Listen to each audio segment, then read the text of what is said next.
Actuellement, la moyenne de temps d'écran chez les adolescents, c'est 5 heures par jour. Et je pense même que certains d'entre vous sont largement au-dessus de ce chiffre. Je pense que beaucoup s'en rendent même pas compte, mais ça ruine énormément vos taux de dopamine et votre niveau de bonheur de façon générale. Ça vous pousse aussi à vous comparer à des gens que vous avez jamais rencontrés et qui représentent les 1% les plus extrêmes, et pour autant, comme vous en voyez plein, vous avez l'impression que c'est la normalité.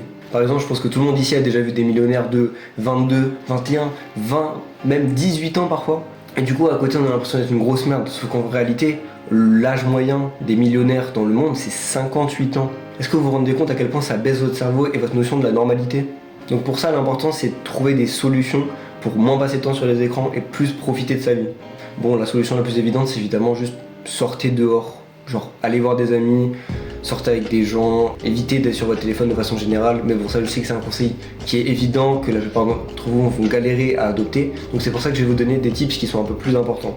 Déjà, si tu peux désinstaller une appli sur laquelle tu passes beaucoup de temps, fais-le. Par exemple, tu te dis peut-être oui, mais je peux pas désinstaller Instagram parce que c'est là où je parle à tous mes amis et tout. Si tu peux, faire en sorte que tu parles à tes amis sur le moins de réseaux sociaux possible. Par exemple, le meilleur truc que tu pourrais faire, c'est de rediriger tous tes amis vers genre WhatsApp, un endroit où tu peux pas perdre ton temps. Bah, ça te permettrait de désinstaller Insta, de passer moins de temps dessus et du coup, de pouvoir avoir le temps de ne pas être sur les réseaux. Alors je sais que c'est pas simple, moi aussi je ne peux pas faire en sorte de mettre tous mes amis sur un autre réseau qu'Instagram. Mais si par exemple le logiciel que vous utilisez le plus c'est Snap, mettez tous vos amis d'Instagram sur Snap. Si c'est Insta, mettez vos amis de Snap sur Insta, ou plein de trucs comme ça. Vraiment essayez de rediriger vos amis vers un réseau principal et ça vous permettra de ne pas utiliser d'autres réseaux que vous utilisez peut-être beaucoup au quotidien. Un truc que je me suis mis à adopter il y a pas longtemps, c'est de faire attention à son temps d'écran et de mettre des timers sur certaines des applications.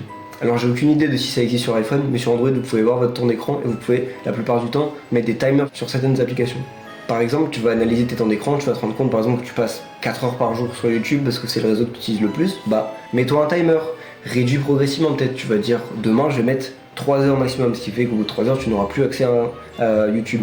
Plus tard tu vas mettre 2h30, puis 2 heures, etc. Et l'objectif c'est de baisser progressivement. Parce que si d'un coup tu fais une journée où tu passes pas de temps sur les réseaux, le lendemain tu vas passer ta journée à doom scroller comme une grosse merde et ça va avoir aucun intérêt.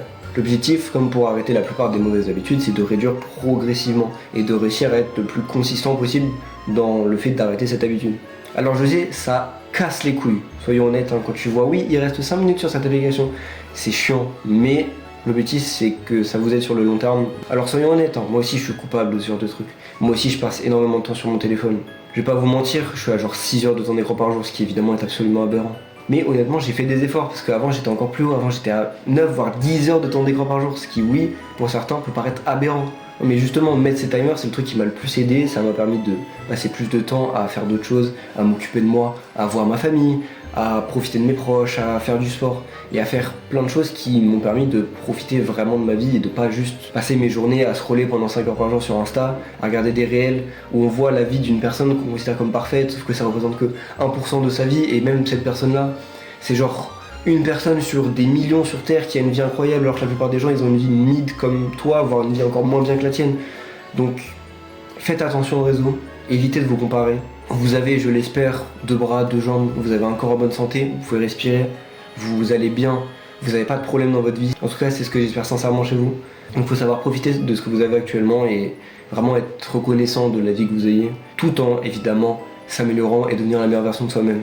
Pour ceux qui viennent de me découvrir, salut, je m'appelle Alexis, j'ai une chaîne de développement personnel. Si tu veux voir plus de contenu concernant le développement personnel et comment devenir la meilleure version de toi-même, j'ai une chaîne entière avec plein de vidéos qui parlent de ça. Profitez de vous, profitez de vos proches et bisous, mouah.